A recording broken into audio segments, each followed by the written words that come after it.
My name is Hillary Stevens. I'm with Restore America's Estuaries, and this is our Living Shorelines Community of Practice webinar series.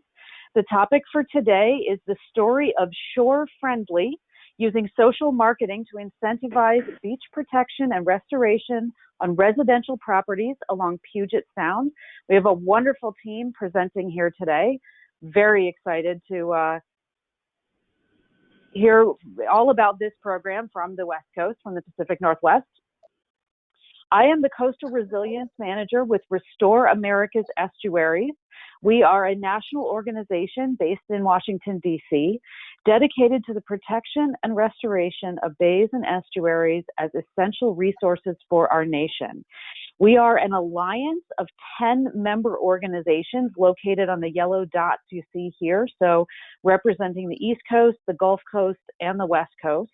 And we serve as an advocate, a convener, and a DC presence for these organizations, and indeed for coastal folks working around the country.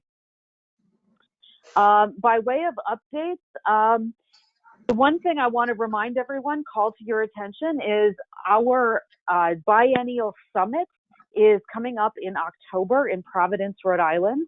Obviously, this is a time of great uncertainty, but we do expect to be able to hold this event on schedule next October. And we currently have the call for proposals is out. Those are due on April 3rd.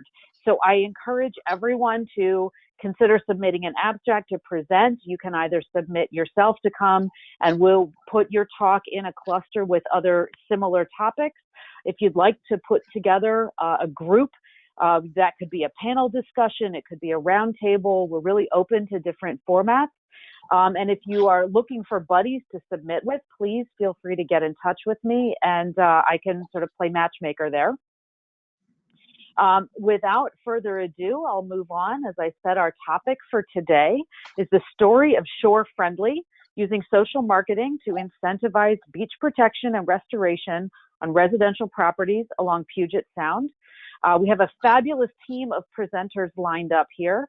On the upper left, that's myself. I'm Hillary Stevens. On the lower left is Amy Kinney. On the upper right is Christina Korecki, and then Dave Ward and Jenna Jewett. Amy Kinney is the policy lead for the Puget Sound Institute at the University of Washington, Tacoma. Christina Korecki is the Shore Friendly Project Manager for the Kitsap County Department of Community Development.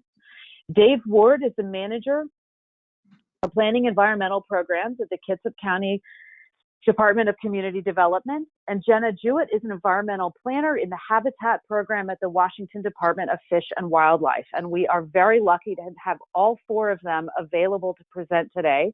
So I thank you all for making time. And as I'm sure everyone is aware, Washington State is under pretty serious lockdown right now. So they are all remoted into us with what I gather are various levels of connectivity. So please bear with us if there are any audio problems or technical glitches. Again, thank you to you guys for making yourselves available to us during what has turned out to be a very challenging time. As far as schedule is coming up, we are in the process of changing up the schedule for this webinar series, and it may be switching to every other month going forward. So for the moment, I do not have an event lined up for April, and honestly, the way things are going, heaven only knows where we'll all be in April. So please stay tuned to your emails, and I will let you know what might be coming up. If you have a topic of interest or a speaker you think would be very relevant for this group, please let me know. Have me send me contact information, or give me a call, an email, and I'd be happy to follow up. And with that, I'm going to pass this over, and I am sending this to Dave's screen. So Dave, you should now be able to take control of the screen.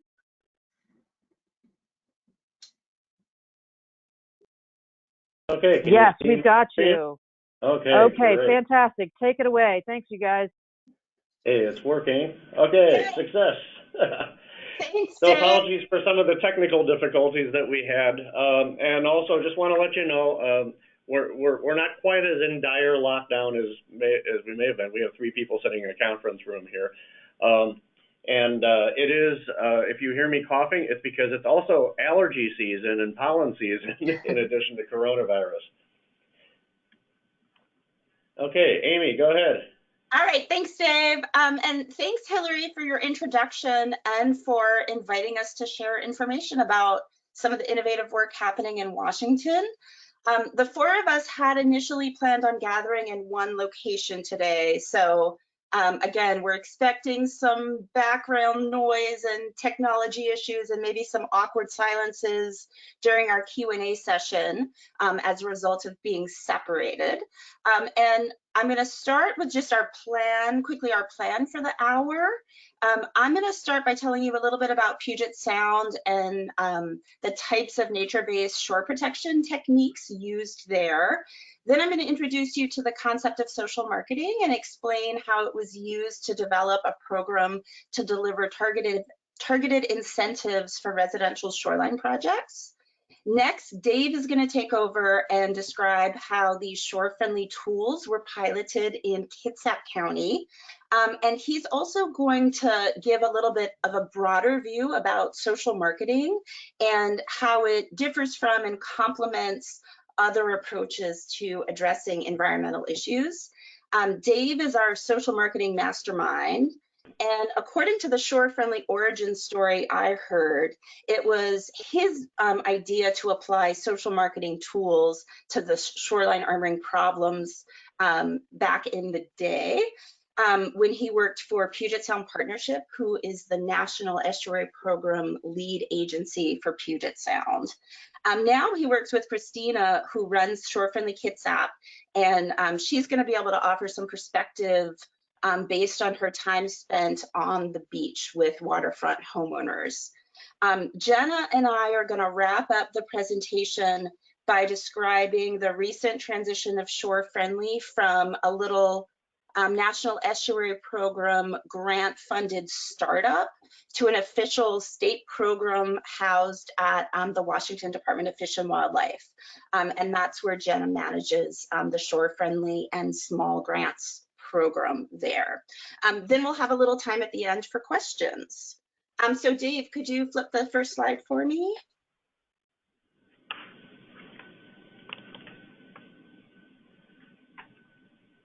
Thank you. So here's our very brief introduction to Puget Sound. You'll see a map of Western Washington here. And what we're talking about is Puget Sound is going to be everything east of that arrow. It's important to note this is an inland sea. So Washington has about 3,000 miles of marine shoreline in total, and 2,500 of those are inland waters. I've also got a few pictures to show you what our beaches look like. You can see we have a variety of shore types in Puget Sound. We've got the high bank bluffs, we've got low bank beaches as well. On the bottom there is an undeveloped feeder bluff. And these bluffs are the sources of sediment for our beaches in Puget Sound. And you can see the sediment size ranges from sand to gravels to cobbles and really coarse cobbles, like you see here. This is a wood-rich system. There's a lot of drift logs on our beaches. And we've also got a very large tidal range. All of these characteristics influence the type of shore-based protection that is common here. Next slide, please. In Washington, what's really common is what's called soft shore stabilization. It's a little bit different from the living shoreline techniques that are really commonly applied on the mid-Atlantic and Gulf coasts. It's similar in that it incorporates natural materials, but we don't generally build the oyster reefs or other breakwaters waterward of shore. Instead, our projects use sediment, and this can be sand, gravel, or cobbles, depending on site characteristics. We use the wood, the logs, and the plants to absorb wave energy and reduce erosion. After Puget Sound Chinook salmon were listed under Endangered Species Act in 1999, there was a lot of science that emerged demonstrating how important beaches and nearshore habitats were to outmigrating juvenile salmon and some of their prey species that are beach spawning forage fish. This drove a lot of interest in beach restoration and alternatives to hard armor, and regional recovery goals for armor removal were developed after that time. So these photographs are from a large Corps of Engineers beach restoration project at Seward Park in Burien, Washington, south of Seattle.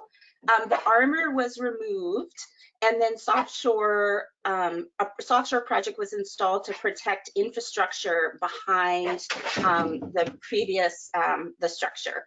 Pardon me for the dog noise in the background. So large restoration projects like this one are a really important way to make progress towards our regional recovery goals, but they're really not enough. So next slide, please, Dave. And that's because almost 60% of the Puget Sound shoreline length is zoned single-family residential. That translates to about 45,000 residential parcels along Puget Sound, and about half of those parcels are hardened. Many of the structures, the bulkheads and seawalls that are on Puget Sound residential parcels are really overbuilt for the actual risk. So remember, this is an inland sea. There's not a lot of area that is affected by ocean swells. It's mostly wind-driven waves. So these are really relatively protected shorelines that don't need enormous structures like an open ocean coast would. Some of the bulkheads actually seem to be more of a landscaping feature than something that's really needed to protect infrastructure. In addition, much of the existing armor was installed in the 1950s and 60s and is at the end of its serviceable life.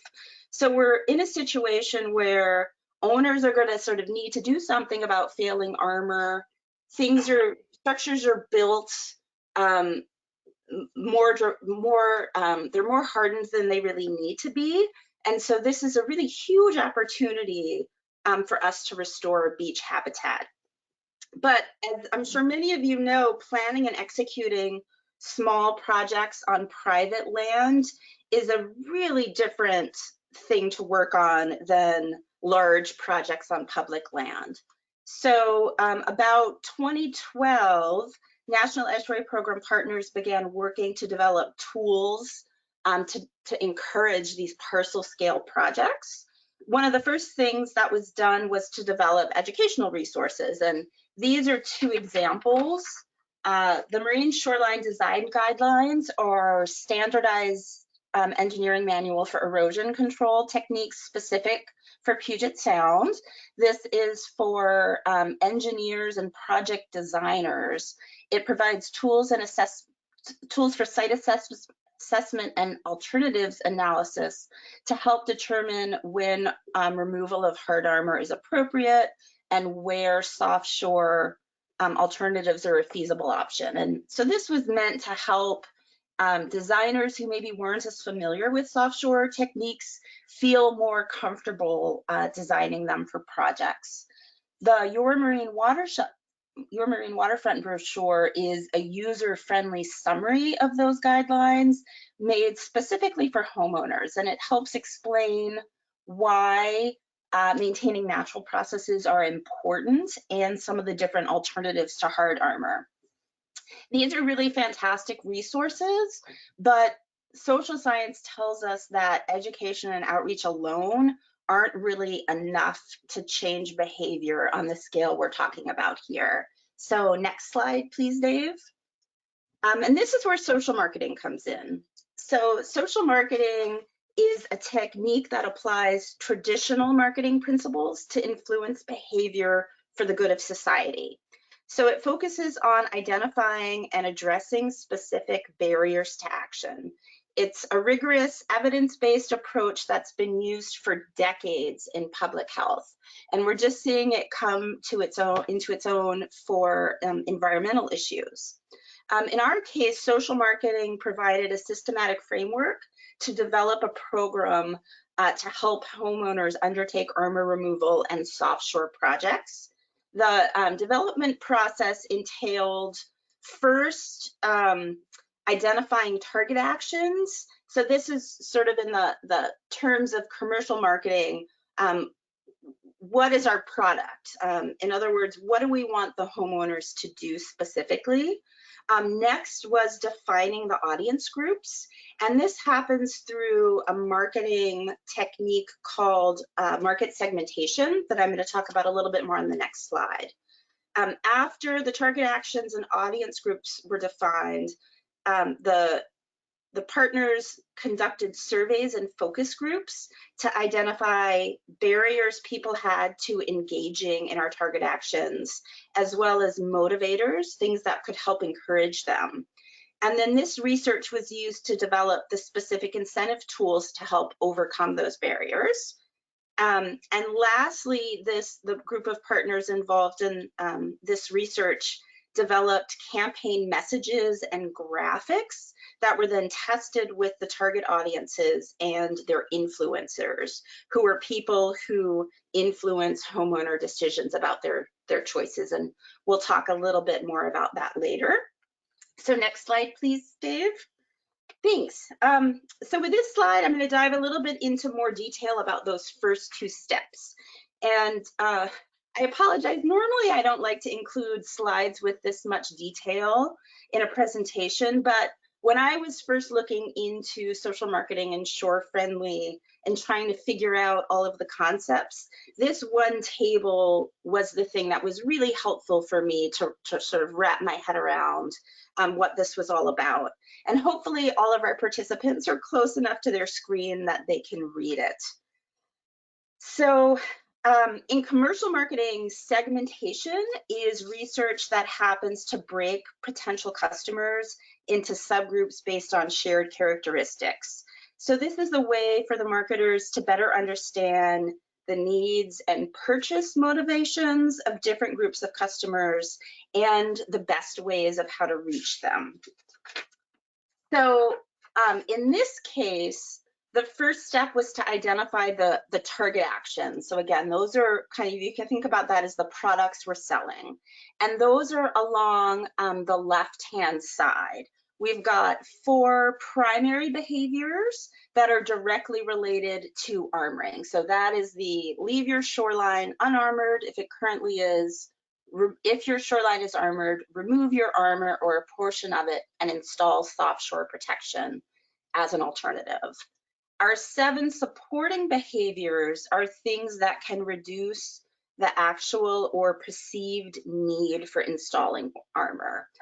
So in a lot of cases, so those the high bluff properties that we saw in the picture, a lot of times erosion and landslides are driven by upland issues, not wave attack at the base. So things like vegetation management and drainage management are really important to help prevent those landslides. And so these are included as some of our supporting behaviors. So then along the top, the different shoreline parcels were placed into groups based on different combinations of 3 characteristics. And those were, is the parcel armored, yes or no? And that would be the left versus the right. Is there a home on the property, yes or no? And then what's the erosion potential of that property? And the erosion potential was given, it was developed based on a numerical score between 1 and 4, based on the shore type and the fetch, because again, wind-driven waves are our primary driver of erosion in Puget Sound. And you can see here for each segment, the number of parcels was calculated that are in each of those segments. And then we were able to say that segments 4 and segments 8 that are circled there are going to be our high priority segments. And we can, down below, there's a matrix showing which behaviors are sort of our key behaviors for each of those segments, so that we're not reaching out to homeowners that don't have armor on their property, talking about removing armor. So the parcel segmentation report, where all of this analysis was presented, identified some key geographies where there were large clusters of similar projects. And these became the most promising locations for our early campaigns. And so, for example, Kitsap County had lots of those segment 8 parcels where there was low to moderate erosion risk, and people had armor. And so the primary focus of their pilot effort was armor removal. By contrast, some other counties had more segment 4 parcels, and there the focus of some of those campaigns was really on the upland bluff management to reduce the perceived need for armor. So next slide, please, Dave. Thank you. So now we'll talk about some of the specific incentives offered to homeowners once those pilot programs got up and running. So first thing, lack of knowledge about shoreline processes was a key barrier identified in that early research. And so education was important to include. The survey data showed that face-to-face interactions were really important. So in-person classes and beach walks were something that were emphasized by all of the programs. Research also indicated that it was important for information to come from trusted sources. So word of mouth was a really important advertising tool for all of these programs. Participants were encouraged to invite their neighbors on the things like beach walks. And in at least one case, this resulted in some armor removal projects that were larger than a single parcel, and it was multiple neighbors coming together to remove armor. So next, you see influencer education. So the market research that was done pointed to real estate agents as a really important influencer, because a lot of decisions about shore protection happen right before or after a property is sold. Contractors were another really important audience, and in many cases, classes were developed for specific influencer audiences, and these varied by the geography. So, for example, in San Juan County and Island County, a lot of properties are second homes or seasonal homes. So in those counties, the shore-friendly programs developed specific curriculums for realtors that were certified by the state to provide clock hours for professional development. In Mason County, where there were a lot of the bluff issues, vegetation management was really important. So they hosted workshops for arborists. And in the same way, there were professional development clock hours offered for those workshops. Kitsap County did some workshops geared toward contractors as well. So the technical assistance is really the key element, one key element of all of those pilot programs. Homeowners were really interested in specific information and advice about their own property. They weren't as interested in general beach process information. They wanted to know what the risk was on their property and what they could do. So upon request, qualified staff would visit a property, evaluate conditions, and make specific management recommendations to that homeowner. And oftentimes those visits focused on more than addressing discrete problems at the shoreline. So those upland factors like bluff management or vegetation management further from shore would also be addressed. And then when participants were interested in implementing some of those management recommendations provided, the shore-friendly programs were able to provide help getting those projects implemented. And this took the form of mini grants to help cover costs, For some of the more complex projects where armor was being removed or soft shore stabilization was put in place, it also entailed design and permitting. The goal would be to support homeowners throughout the long and complicated process of getting these projects underway, and that those financial and permitting support turned out to be really, really key in getting a lot of projects constructed.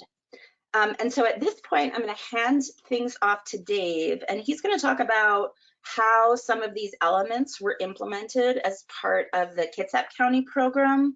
And then he's also going to talk about social marketing in a broader sense and how it relates to some of the approaches you may be more familiar with, like education, outreach, and regulatory approaches for shoreline management. So off to you, Dave. Thanks, Amy. So I'm going to make the assumption that many of you, if not most of you, don't know where Kitsap County is. We are located directly west of Seattle, and Kitsap County is actually on a peninsula in the middle of Puget Sound, which means we have a lot of miles of marine waterfront, over 260 miles of marine waterfront. And as Amy said, many of those are residential parcels. Land ownership in Washington State is a little bit unique in that the property owners that own these properties, they actually own the beach. So it's kind of a unique situation. And we estimate about 60% of those residential parcels have some sort of armoring. And it usually takes the form of a concrete bulkhead, a timber bulkhead, sometimes a rock wall. Most of our properties around Kitsap County are all low bluff properties. We do have high bluff properties in the Puget Sound region, but not very many in Kitsap County. And as Amy mentioned, we do have a very high tidal range. For example, on a king tide, our tidal range will exceed 17 feet. Just last week, we had a tidal range of about 15.2, so that has an effect on how we approach our beaches as well. But again, most of our properties are low bluff properties, so the walls are fairly low. And our target audience for this, our primary audience, is landowners that have old bulkheads and have lower erosion risk. But also we will talk with landowners and work with landowners that don't have armor but are facing erosion threats and are considering what their alternatives are, because we don't want to miss this opportunity for somebody who might be putting in a new rock wall or a new bulkhead to take some other alternative, so a softer alternative. So over the past 5 years, Christina has been really focused on moving this program forward. So I want to make sure she gets all due credit for all the work that I'm going to talk about here. I've only been here for the past 3 years, so I can't take credit for it. But the program has worked with over 90 shoreline landowners, and we've supported landowners on 15 bulkhead removal projects. And I choose the word supported very intentionally because these are landowner projects. We are not removing the bulkheads for the landowners. These are landowner projects. They're funded by the landowners. The landowners act as the project managers for the removal. And all we're doing is we're providing some support. We're providing them advice. We're providing them technical assistance. Christina will go out, work with the landowners, and hold their hands through the entire project. We provide mini grants in the range of $5,000 to $10,000 to both act as an incentive, but also as a way of taking some of the financial sting out of the project, because ultimately what we're asking landowners to do may end up costing them tens of thousands of dollars. And that's a pretty big ask. They can apply those mini grants to cover local permit fees. They can apply those mini grants to cover consultant costs. We also provide geological technical assistance. Through the past 5 years, we've also done workshops for consultants and contractors and realtors. And we also do community outreach events, mostly to get the word out about the program and let landowners know that it exists and that they're eligible for it and that they're welcome to participate. And one of the bigger successes from my perspective that I think we've reached, and Christina can expand on this in a bit, is that we've gained an improved understanding of what landowner motivations and barriers are to doing this kind of work. Again, we're making a big ask of landowners, and understanding what their motivations and barriers are is very important because, as Amy said, we're taking a social marketing approach here. And what that means is that we're not focused on how smart landowners are about beaches and about forage fish and about other things. We're focused on how do people treat their shoreline and what are the behaviors that they do on their own property. So we're hyper-focused on the landowner's perspective on what are their motivations, what are the barriers from as they see them, and how can we help them overcome those barriers. And we really want to emphasize the benefits of doing this kind of work, but we want to emphasize it from the landowner's perspective. We certainly have a lot of reasons why we want to be out there on the beach talking with the landowners and removing a bulkhead. We're out there because we want to talk about sediment sorting. We want to talk about beach spawning forage fish. We want to talk about salmon recovery. We're focused on orcas and ecosystem recovery. But a lot of the landowners don't necessarily have that motivation. It could be that this landowner in this photo here simply wants to get rid of all this broken down bulkhead that's laying around on his beach because it's ugly. Or it might be because he wants to be able to walk from his house down to the beach without having to climb over a wall. And if that's what his motivation is, fine, we'll work with that. We're not necessarily trying to turn him into a junior ecologist that understands everything there is to know about forage fish. Again, keep in mind, marketing is all about exchange. The exchange has to work for us, or else what's the point of the program? But it also has to work from the landowner's perspective.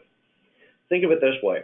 If you go to a car dealership and the salesperson at the car dealership says, well, we've got a big problem right now because our shareholders are really angry because the share prices are down because we've had a supply chain problem that now has us with a glut of this particular model of car. So we think you should buy this particular model of car to help us get into better relations with our shareholders.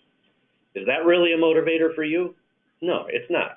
Instead, what the salespeople will do is they'll show you how you can fit your dogs in the back seat of the car and how it'll keep you safe on a slick road. And it'll tell you, they'll tell you nowadays that you'll never have to worry about parallel parking again because this car will park itself. So they're telling you all the things that you need to know about the car from your perspective, not from their perspective. In a traditional education approach, we would be going out to these landowners and telling them all about forage fish and spawning and ecology and everything else, and then hope that it clicks. But that's not necessarily a great motivator for them. What's the motivator for them is whatever it is that's prompting them to think about why I want to get rid of that wall. So education helps people to know things, helps make people smarter, and that's a great thing. But social marketing helps people to do things. We don't need this particular landowner here to know that their bulkhead is causing a problem. What we need is for them to do something about it. And we'll do whatever it takes to help that landowner get rid of that bulkhead. If that barrier that the landowner has is indeed lack of knowledge or understanding, sure, we'll provide education. We'll send them to our website. We'll give them a brochure. Christina will go out and visit with them and explain what the shore processes are. But it could be that they're just afraid of doing a different kind of a project that they've ever done before. I mean, maybe the landowner is a software developer who's never built anything in their lives. So Christina can go out, with a smiling face and a soft touch, hold their hands through the project, work with when they need to talk with the Department of Fish and Wildlife or the local tribe, or an archaeologist comes out to do a review for cultural resources. Christina can hold the landowner's hand and kind of be their advocate for the project. It could be that the landowner is afraid of erosion on their property. If that's the case, we can provide a geotechnical assessment and help them get over that barrier. The expense part of it is a big one for a lot of people, and the cost share mini grants are a part of dealing with that. Or it could simply be that people are intimidated by our permitting system, whether it's state or local permits. And frankly, if you're not paying attention, you probably should be afraid of a permit system because it's complex and it's intimidating and it's a little bit scary. And Christina can help walk people through that process and essentially become the advocate for the landowner and break down that barrier. So some of you may have seen this image before. This comes from the diffusion of innovations theory that emerged in about the 1950s in the social sciences. And this is basically showing how innovations and behavioral patterns diffuse across a population. On the left-hand side are the innovators. These are the people that with a little bit of information, they'll read a newspaper article, they'll see a flyer, they'll hear about something somehow, and they'll go, hey, that's a great idea, I'm just gonna run with it. And they'll go and do all the research themselves, they'll figure out how to make it happen, and they'll take it on their own. On the right-hand side of this curve are the laggards. These are the people that are the last people to adopt a new technology or a new approach or a new behavior. And we consider removing a bulkhead to be a behavioral pattern. And so the laggards will likely never do it. And in some cases, even regulations will not get them to do it. In some cases, these people just need to be forced. But both of those groups are the minority of our population. Most people just need a little help. They need a nudge. They need assistance to get over the complexities of this. And removing a bulkhead is a complex thing. It involves engineering. It involves complex permitting processes. There's a lot to removing a bulkhead, and most people just need a little bit of help to get them over this barrier that they see in front of them. And that's where we are really focusing our attention, is in that early majority and late majority. How do we work with the bulk of people who are willing to do the right thing, but they might not know what the right thing is, or they might not know how to do it? Well, we're here to help them do that. And there's a whole foundation of social science behind this. I can spend all day literally talking about the social science foundation for this, which I'm not going to do right now. But I do want to point out the first bullet there is diffusion of innovations theory, which is where that curve came from. I should add that don't read too much into those percentages on the curve. This is a model. It's a theory. And while the theory has been proven over and over and over again, the numbers there are not empirical numbers. They are not actual measurements. That's just the 34% is just a standard deviation off the mean of that curve. So regard this as a concept more than as actual numbers. When we go down to social marketing, I want to point out we're looking at the analysis of barriers, benefits, and motivators from the landowner's perspective. And if we go down one more in behavioral economics, we're talking about exchange again, but we're also talking about decision architecture. And so what we're really focused on doing is setting up the landowner to make the best possible decision and the most well-informed decision that they possibly can. We're really focused on setting it up so that way the landowner can really see what the benefits are to them, but know that they're also doing something good for the environment as well. And this is a very, very different kind of an approach than what we historically have looked at as an outreach approach, where for any problem we go out and we do some sort of outreach, and then a miracle occurs and we get our result. We know that has limited success, so we're not really focused there. Likewise, for the paradigm where we can provide a bunch of education and then a miracle occurs, and then we'll get the behavior change that we want, we know that has its limitations as well. If this model was true, then nobody would use their phone when they're driving, nobody would exceed the speed limit, and nobody would smoke cigarettes. But we know that people do all those things. Even good people do all those things, even though they know better. So education has its limitations. It has its place. Keep in mind, I'm not saying that we shouldn't be educating, but it also has some pretty major limitations. Likewise, the notion that we can outlaw all the bad stuff and that will somehow lead to our desired outcome, that has its limitations as well. Outlawing all the bad stuff presumes that you have the capacity for enforcement, and most of our agencies are all lacking in ability to enforce what we have right now, much less adding more. Not to mention the fact that I certainly don't want to live in a police state. So that has its limitations as well. Instead, what we're doing is we're trying to move to a program model that is evidence-based. It has a testable hypothesis of change, has clear and well-defined methodologies, a clear chain of outcomes, and where we can validate our assumptions that we started with, so that way we know what's actually working and what's not working, and we're not moving forward blindly assuming that all of our outreach is producing a result.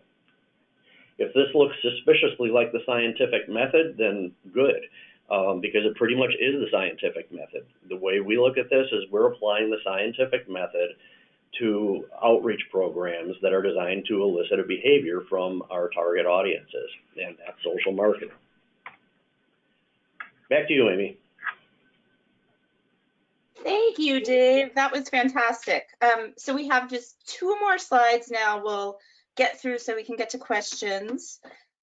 So Shore Friendly was the framework, and these tools were developed by the state with National Estuary Program funding, but it was designed to be implemented by these local partners. So Shore Friendly Kitsap was one of 5 pilot campaigns that received these National Estuary Program grants.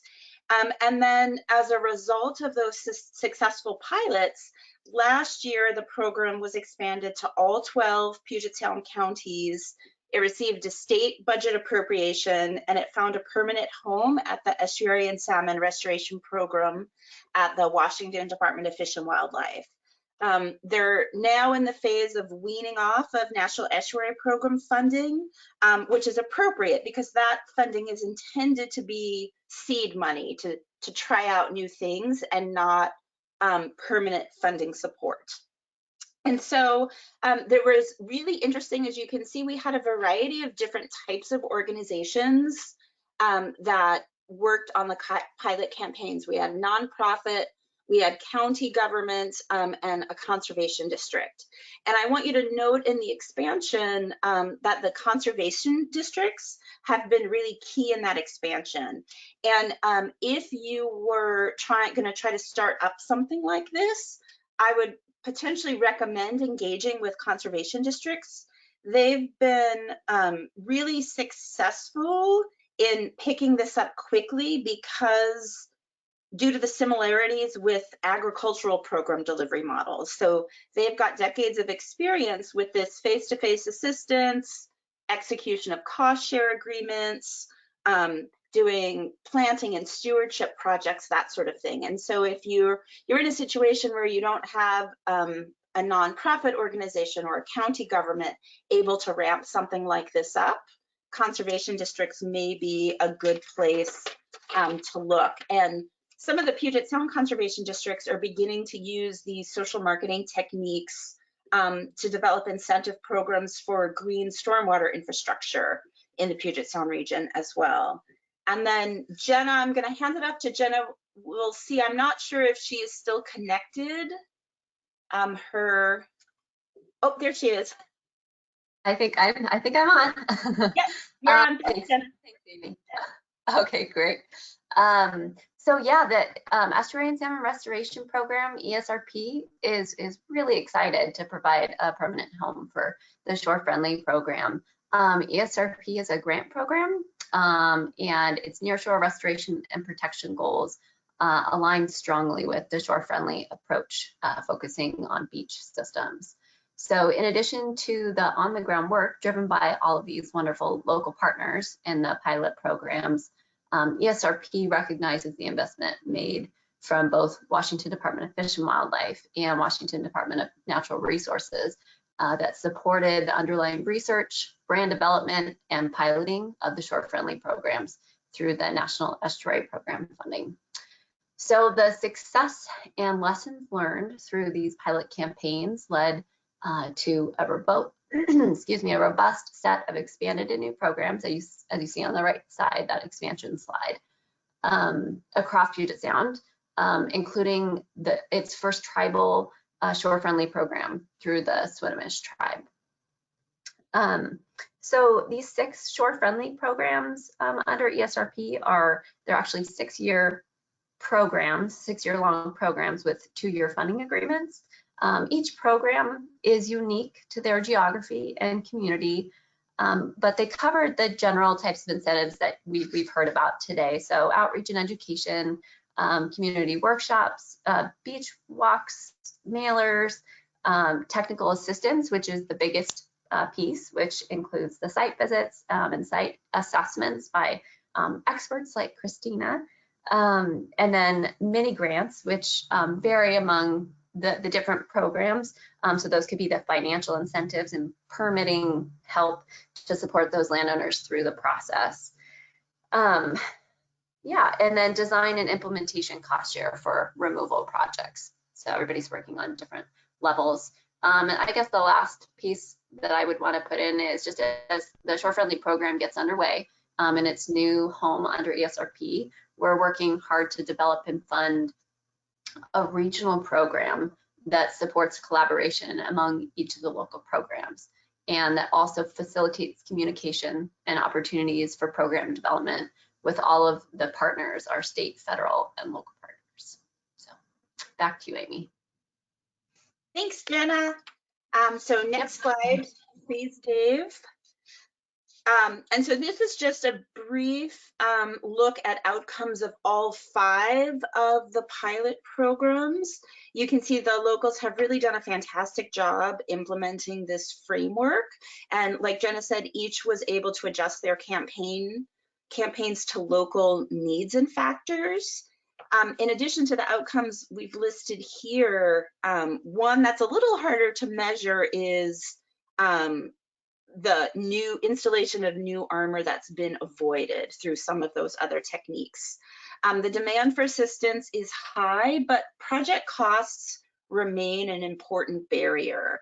And so it's been recognized that more financial incentives are needed to increase the number, especially of armor removal projects. Next slide, please. And I just wanted to spend a minute. This is an element that I'm focusing on right now. We're working to establish a revolving loan fund similar to Maryland's Living Shorelines loan program to fund some of this work. But since the people on the ground tell me that a lot of homeowners are expressing concerns about increased coastal flooding and asking questions about what does armoring have to do with sea level rise and what can I do to prepare for sea level rise, we're trying to look at ways to include flood hazard mitigation potentially as an eligible activity. So I'm also looking into the Shore Up Connecticut loan program. There's a Virginia Shoreline Resiliency Fund that they're trying to capitalize in Virginia right now. And I recently heard of a fledgling home elevation loan program in Louisiana. So if any of our participants on the call are involved in any of those efforts, please reach out. I would love to chat with you about that. And so next slide, Dave. This is our last slide. We have some resources for you. We've got our contact information, and I think we can open it up for questions now. Terrific. Thank you guys so much. That was absolutely fantastic. And the questions are already pouring in. So I will go ahead and read them out, and you guys can, I guess, choose amongst yourselves who would like to jump on to answer. First question up, are there any local or state permitting requirements to prioritize permitting soft shorelines instead of new bulkheads? So you were talking a lot about replacing decades-old bulkheads, and you mentioned briefly there at the end that it's hard to measure how this has changed demand for new bulkheads. But are there permitting incentives in place to drive in that direction? So this is Amy. I can start by saying that the regulatory requirements for new bulkheads are quite strict, and it is difficult to get a new bulkhead permitted. The state has requirements about needing to establish, demonstrating the need that infrastructure is actively in danger before a bulkhead could go in. We've got, every Corps of Engineers permit requires Endangered Species Act consultation. So it is a very long and complex process for those for new bulkheads. Similarly, it is a challenge to get even repair and replacement bulkheads permitted, but there are, those existing structures are grandfathered in a lot of ways, so it can be easier to permit a replacement than, for example, a soft shore project. The Corps of Engineers, the nationwide permit, I think it's 54 for living shorelines. They don't invoke very often because, that the placing fill waterward of the shore is something that's discouraged here. This is Christina. I just wanted to add that Kitsap County's local shoreline code, the Shoreline Master Program, also ensures that even for replacement bulkheads, first you need to prove that replacement is necessary, and also you need to look at avoiding and minimizing impacts before you can go forward with a hard armor replacement. And you need to consider soft shore alternatives and ensure that those aren't practical or that those cannot be used before going forward with a hard armor approach. And Christina, can you please explain what constitutes necessary? Is protecting your backyard necessary? Necessary is you need to show that that the structure, the primary structure, or pertinent structures like your drain field, etc., or even actually a driveway will not be impacted. Yeah. Okay, thank you. I'm going to keep moving because we've got quite a few questions, and I'm realizing we're coming up on the top of the hour. Next question, how does it work without the grants? How much total funding has been made available?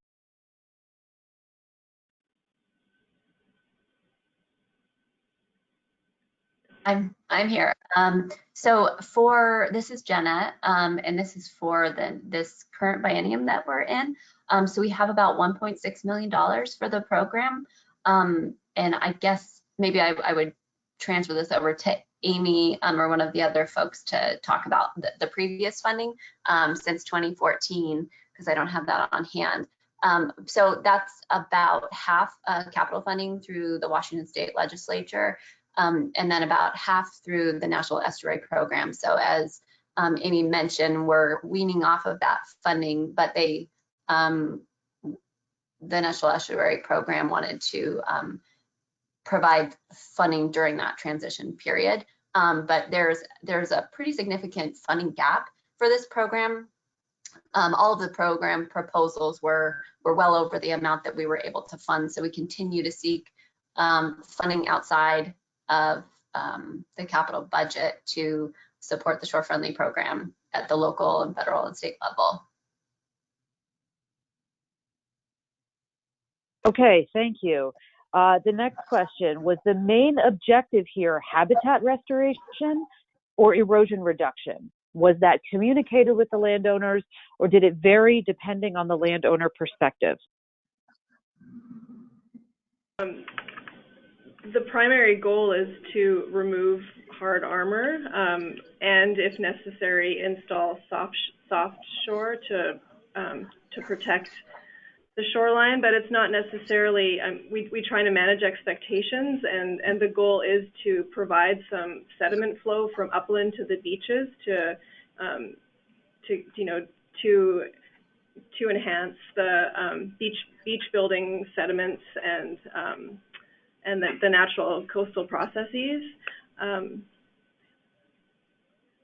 So I would describe it as it's not an armoring program, or an erosion control program per se. It is focused on habitat, which is why it was initially funded through the National Estuary Program, and it's funded, and we're as Jenna said, we're transitioning to salmon recovery money. As I mentioned before, we're not necessarily trying to convert the landowners in terms of their attitudes, but the landowners, through the course of going through these projects, they will learn a lot about shore processes and things. So we're really focused on the way sediment moves on the beach, making sure that we have a sediment regime that is suitable for beach spawning fishes, because that's kind of the bottom of the food chain for us. So it is a very ecological focus. And if I could just add one more piece, this is Jenna again, is just touching on another important part of the Shore Friendly program is working with the landowners to educate, but also address other erosion issues. And something that I've noticed from many of the programs is when they're out doing those site assessments, they're looking at more at the parcel scale, so drainage and other issues that might be resolved without armoring. So trying to avoid that armor even being put in the first place, it's an important part of Shore Friendly.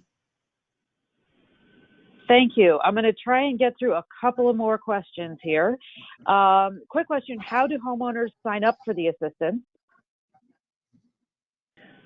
I think how homeowners sign up for assistance is totally dependent on each different program. But for Shore Friendly Kids app, you know, we have a website and we have an email where folks can just directly email the program or call into the planning department.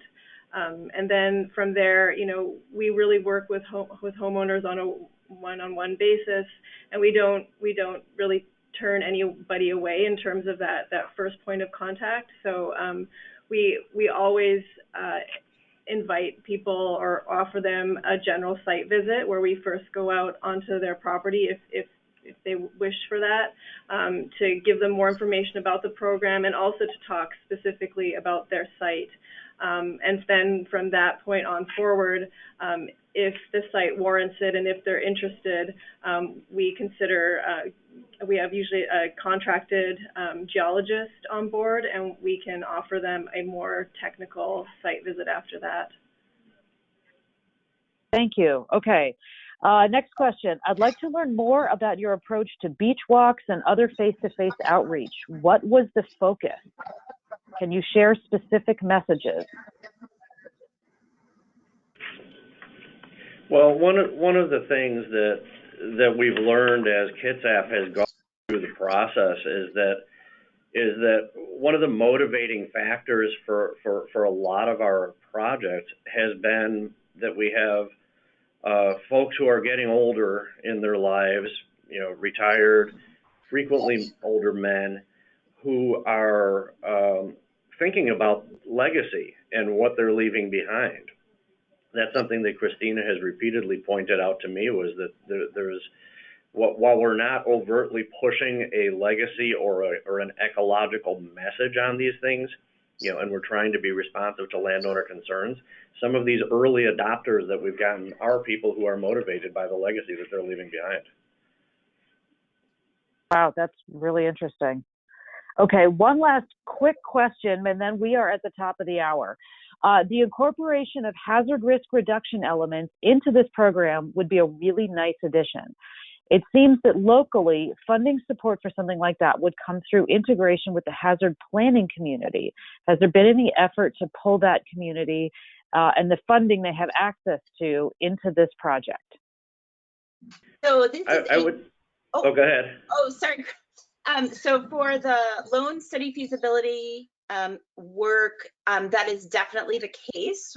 We're just getting ramped up on that project, and unfortunately, those folks may be busy right now, but that is the intent, is to work with our the state emergency management department, work with FEMA and see if pre-hazard mitigation funding could be used in this manner. Dave, did you have something to add from Kitsap's perspective?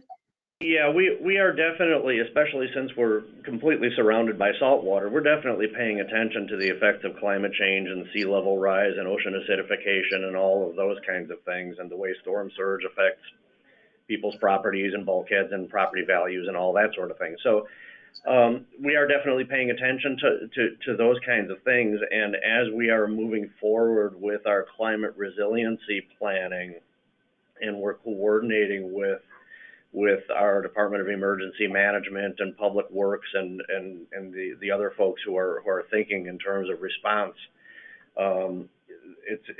We're very early on that pathway, but we are definitely thinking about how does this affect the way we communicate with landowners? How does it affect what their motivations might be?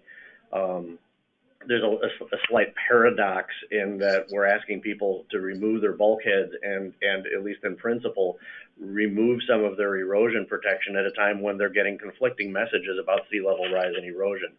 So we're just scratching the surface on starting to think about that stuff, but it is front of mind at this point. Thank you so much. Okay, with this, I'm going to wrap it up. Again, I want to give a huge thank you to all of our presenters. This was a fascinating talk, and the sheer volume of questions definitely speaks to that. To address some of what folks have been asking, yes, this webinar has been recorded, and I will post it to our YouTube channel by the end of the week. So just go to YouTube and search for Restore America's Estuaries, and all of those recordings will come up. And I can make these slides available. I also have a resource sheet that the presenters have put together that I can circulate among the attendees that can help you find some of the documents and the contact information that they've given, because I know a lot of you are interested in following up. So with that, I want to thank you again to the attendees for coming today, to the presenters for making all of this information available, and to wish everyone to stay safe and healthy. These are some crazy times we're living in. And stay tuned to your email. I'll have announcements coming about our next webinar. And as I said, we're looking for abstracts for the looking ahead to the October Summit. So again, thank you very much. Until next time, this is Hillary Stevens with Restore America's Estuaries.